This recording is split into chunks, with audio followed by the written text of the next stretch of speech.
Matalo fatu lau Samoa Entertainment TV mai pia le fo itu la isi mai whaafonga. O se amatanga fia le lua o lua wha, e le tapua inga Samoa molo nalo o lo tauwai nei le tauwanga o le lale leo le kalope po le Miss Global. Welcome Miss Global Samoa! Good evening, ladies and gentlemen. Talofa lava, Chumrip Sua, Cambodia. My name is Heilani Pelkarupu. I'm 25 years of age and I represent the heart of the Pacific, Samoa. I am honored and privileged and blessed to be here because this is the first time that my country has sent a candidate to the global pageant stage. I am so happy to be here. I truly believe that I'm here to empower women, especially my Samoan women, that they can achieve absolutely anything in life. I absolutely love taking on challenges and achieving and succeeding. Throughout my reign as Miss Samoa, I've been able to write a children's book to empower youth of Samoa that they can achieve anything in life if they put their mind to it. I have also upskilled my talents in contemporary dancing to now dance in the sky. I am truly grateful for the blessings in my life and I'm thankful.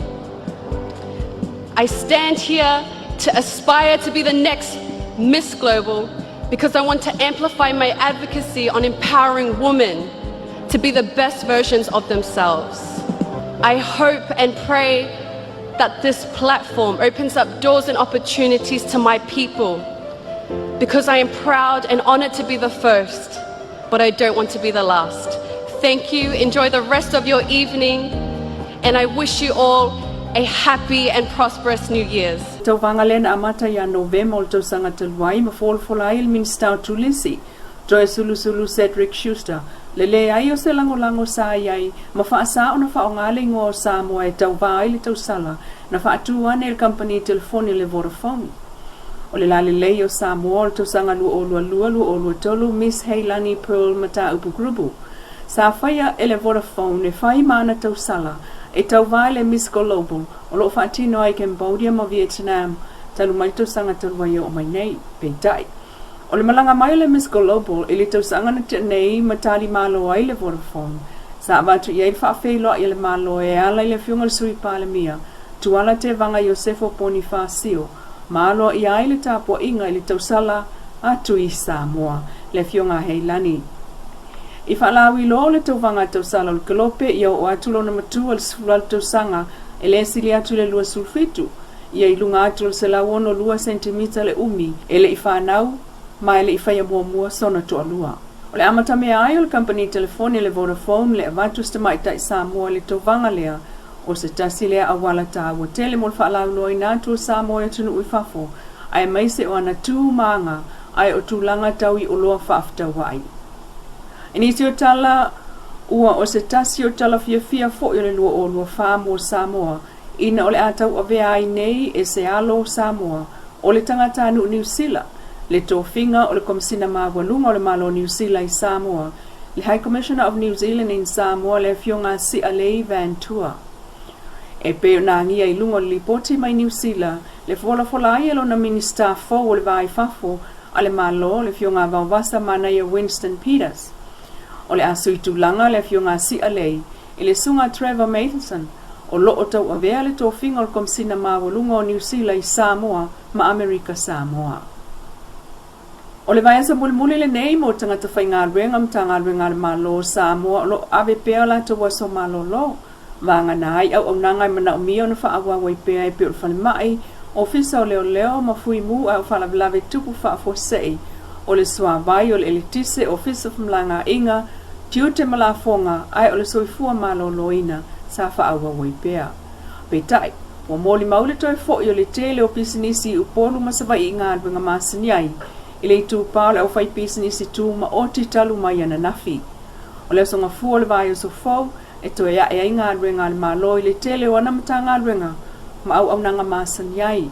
Whapena fo il pale mene malana tala o tupe wha so fa au popo, lua o lua tolu lua o lua wha. Lea o loo taatia ai mo le toe iloina, mlana whaatalanoina i le masina nei.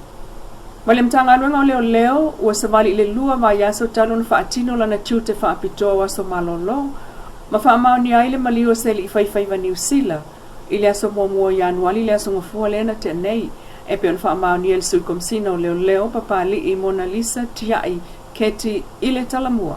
O le umane o mea whaapapa o le po le vailuanga o le sa ma le aso ngafua, na maua atua i le vala au i leo i le tangata ua maliu. O le whaafangota na whaato atau nuwane i tutonu le wafu i Savalalo.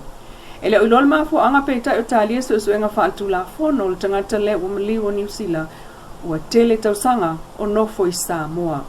O le isi maliu na tau el sui komsina le ofisi whaasalau o le li elua ono tausanga i sa le longa i le fiafio le sa a o luma na i ai le tausanga fau.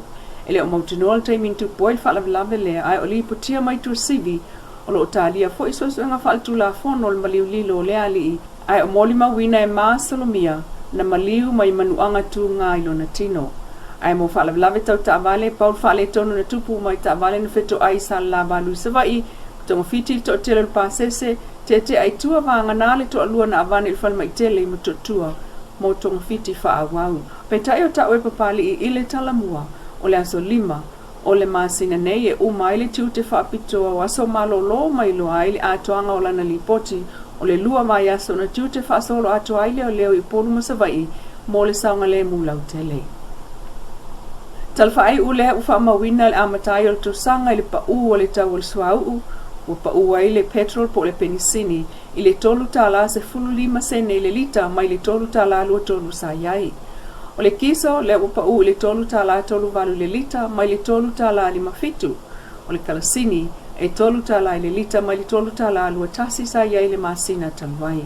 E sui le whainga malo ai tu maulawa le whaatua tua i le atua. O nā whainga malo mai taimi o mawai o mai nei mwhaawa o le whaasi lona tausanga lona lua.